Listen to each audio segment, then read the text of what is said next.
meters above sea level. Ito yung sinasabing mountain lake. Kasi karamihan po na lake, pantay lang sa dagat. So ito yung pinakamataas na lake. So ito po ang lake. May trail po dito sa palibot po dito sa Bulusan Lake. Nasa 2.8 kilometers from 1 hour po na walk. So ito po ang Bulusan Lake. May lalim po siya na 78 feet, 26 meters sa gitna po. May lawak po ito na 16.43 hectares ang tubig. So ito po sir na nakikita nyo may mga pako. Ang protected area po, may sukat po siya na 3,672 hectares. May 5 pong munisipyo.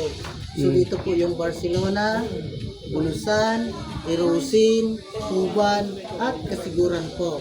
5 bayan po ang nasasakupan ng Bulusan Volcano Natural Park. So ito po, ang pinuntahan nyo ay first lake lang po dito sa buong Sorsogon, sa Bulusan Lake.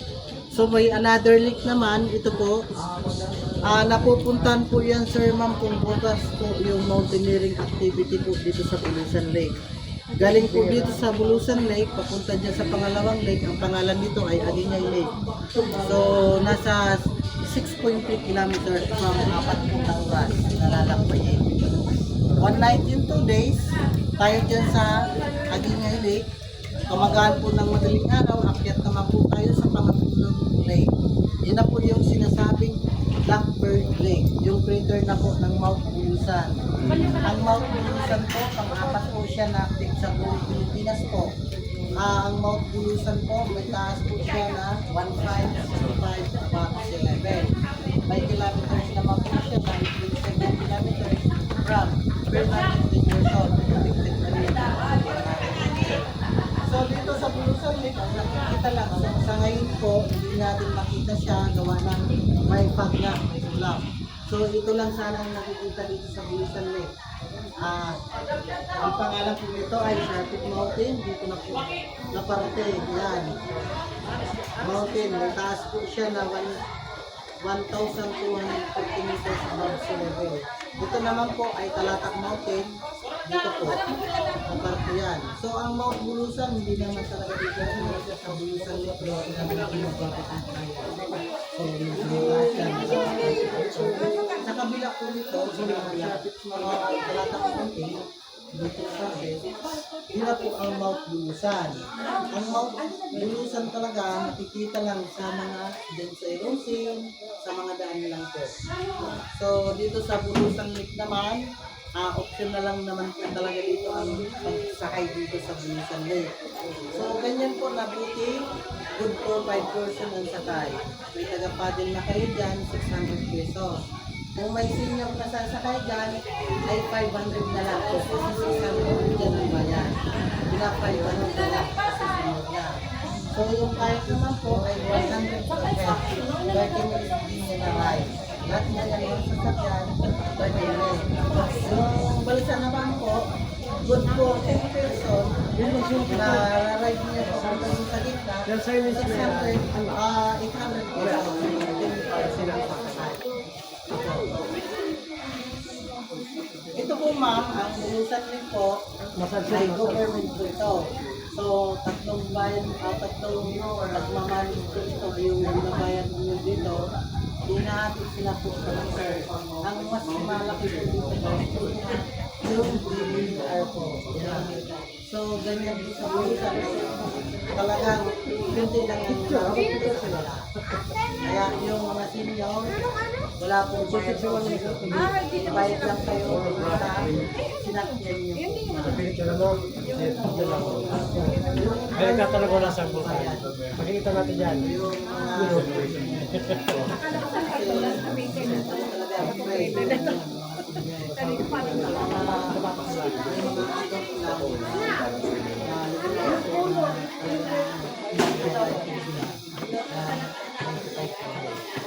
So ma'am, may question kayo sa Bulusan kasi may isa pang project na ano po dito? Wala naman po. So magpipicture naman po, marami. Ay wala po kasi first water po ito na. Ang dito po ay tilapia, karpa, at saka yung kung maliliit. May mga palasyon po silang beer. Dito muna tayo nito.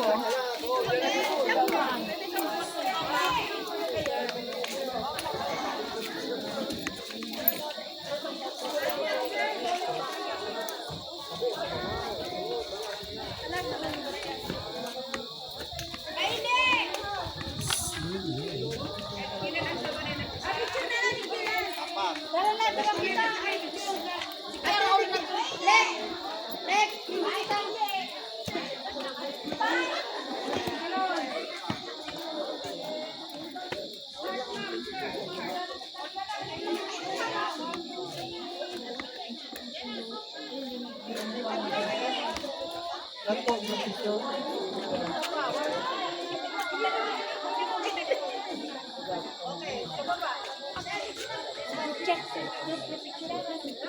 Kabali ako dyan.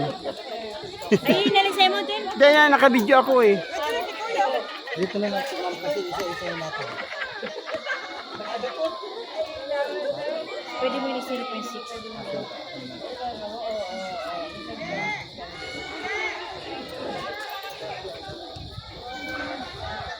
Okay, 1, 2, smile po.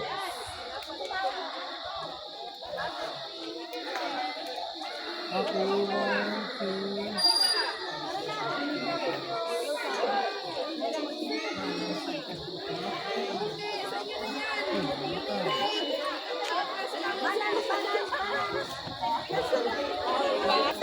Kasi saan punta, Ben? Ayun yung magayon dyan.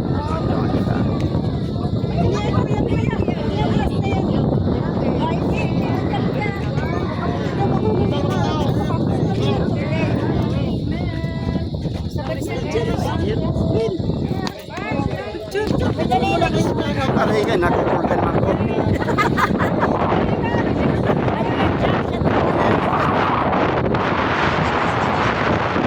Ano ito, may tissue ka dyan, mali.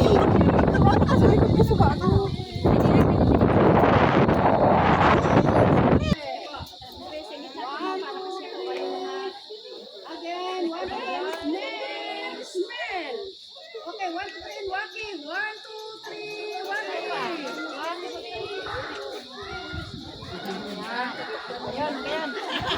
Ang nangyayari sa akin. Mga 1, 2, 3, and walking, walking.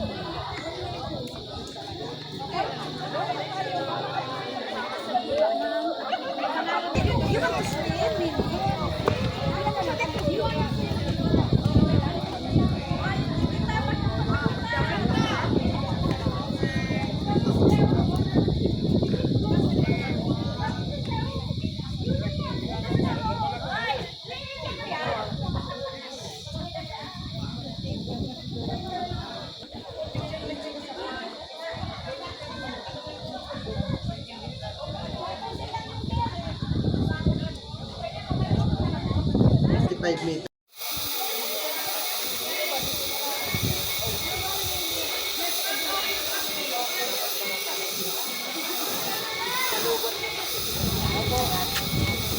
Baka naka-ano, naka-dark.